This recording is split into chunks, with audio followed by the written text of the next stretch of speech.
I'm disappointed with the outcome. Because I think that representation is important on a student union. I mean, the purpose of a union is so that everyone is together, we all have the same interests, we're all U of T students, and we should be working towards things that we commonly agree on.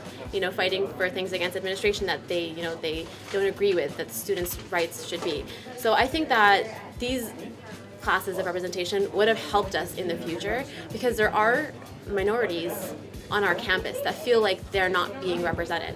And I've met multiple students who feel this way, who say, I don't have any interest in what the board of directors do or what UTSU does because they don't represent my interests.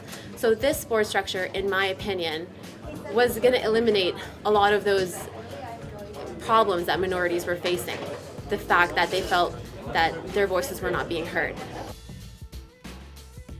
A bit saddened in the sense that knowing that it's going to carry on for another year, and so my successor will ultimately have to take this up again as well. And it's been such a long battle.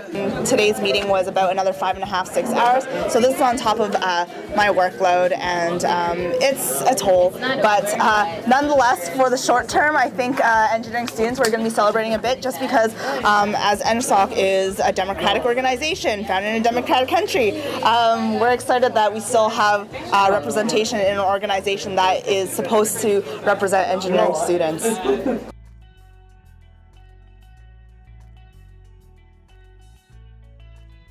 I think it's disappointing that the majority of students were in favor, but unfortunately it required a 2/3 majority to pass. Our current structure isn't permissible any longer, so we will have to come up with a new structure to pass. I don't know what it could be. It could look very similar to this current structure, or it could be something else, but we have 12 months to come up with something. Consultation is important. We've done that. I think it should continue as well, but any student at any point, as I've been saying since the structure was proposed, can put forward a motion to the Policy and Procedures Committee. I am glad that we've been able to start this conversation about how best the UTSU can represent its members, and so I'm looking forward to continuing that over the next 12 months. Yeah.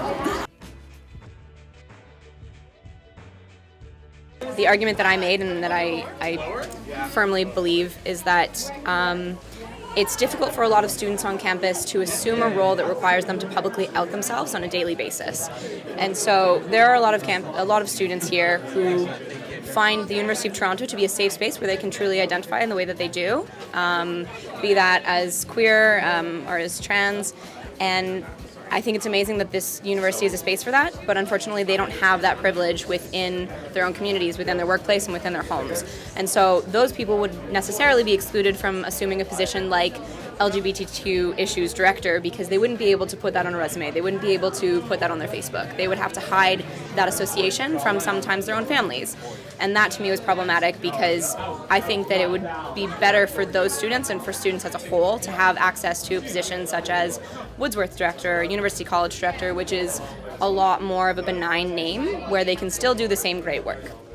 The other issue I had with this structure is that I think we're fundamentally closing ourselves off to accessibility if we are being presented only one option. That's not democracy in action. Happy and sad. Happy that the students came out and their voice was heard. In regards to some of their concerns, they thought that maybe they wouldn't be able to come out, maybe not enough notices posted. So I feel like the democratic process was upheld to the best of everyone's ability. But as for the actual board structure vote, I'm glad that Yolen was concerned in the 1 year time frame, and I now know and I hope that in the future she will consult us even further to make sure that when the next year comes, we'll have a proposed structure that we all feel works the best for all of our constituencies, and that everyone is represented and we can have equity while at the same time having a college representation that colleges feel is fair to their sizes. So tonight we had the opportunity to discuss a new structure for the board, and unfortunately that discussion was primarily one which was quite disrespectful, to the point where students felt that they couldn't stay in the space and had to leave. And I think that that's really, really, really inappropriate. I think that that's an egregious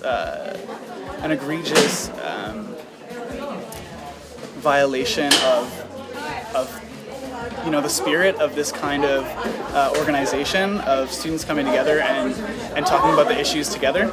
And I'm very, very sad to see so many students ignore the very clear and very well-positioned arguments in favor of this structure. Unfortunately, however, I do feel like this particular proposal is flawed in many ways, and I don't think that if there's a proposal that is, receiving this much backlash from our students, are we really representing our students on campus? And so I'm looking forward to working with our various, campus organizations, the 2 campuses that we have, our colleges, our faculties, and come up with something that does, for the most part, represent as many people as possible and ensure that there is representation for marginalized groups, but also representation for our colleges and our faculties who often do represent, their constituents. Often don't, but often do. Yeah. And therefore, we do need something that's right in the middle, and hopefully we can work on that within the next 12 months. And next AGM, we'll have something that works with everybody. And it is what it is, and the students have spoken. And going into this, I said I didn't care if it went through or if it didn't. If the students will speak, and we've gotten our answer.